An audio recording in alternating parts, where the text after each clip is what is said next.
All right, guys, today I'm going to be going over my setup for a shad wrap. Right now it's wintertime, mid-January. We've had a massive cold front the last couple weeks in the southeast. We've got 45-degree water, even saw in the high 30s yesterday. So that right there, little shad wrap, that is a perfect bait for this time of the year and these conditions, and I'm going to show you my setup that I throw it on. So you can see right here, this one's actually an old school. This is a deep runner. It's similar to like what I would say is probably like a number 9 shad wrap right now, but the standard one that I throw is going to be some of these, like the number 6, and then sometimes I'll go down to that number 5.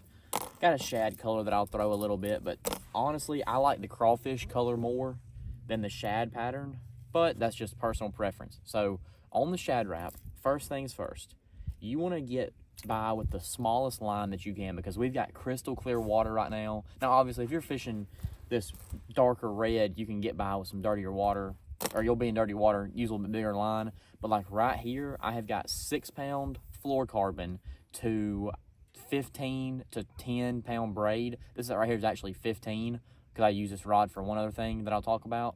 But right here, 10 to 15 pound braid, and then a 6-pound fluorocarbon leader. And then the rod itself, this is actually a Dobbins Champion. This is a 7-foot rod, medium light, fast action.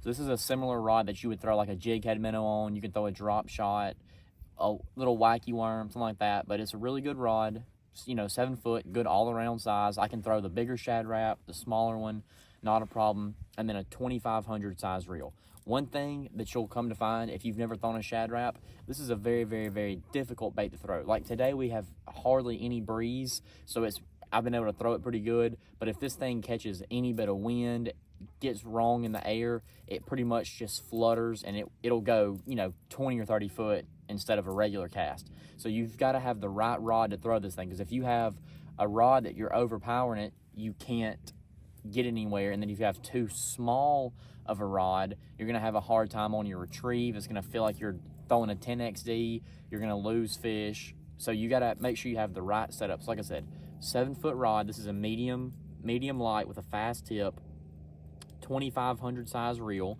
and then 10 to 15 pound braid. And then I've got 6-pound leader. You could go to 8. You could maybe go to 10 if you're in dirtier water, but I like that 6 to 8 pound leader because I'm fishing for really finicky fish, a lot of pressure, and then the main thing is it's just super cold conditions.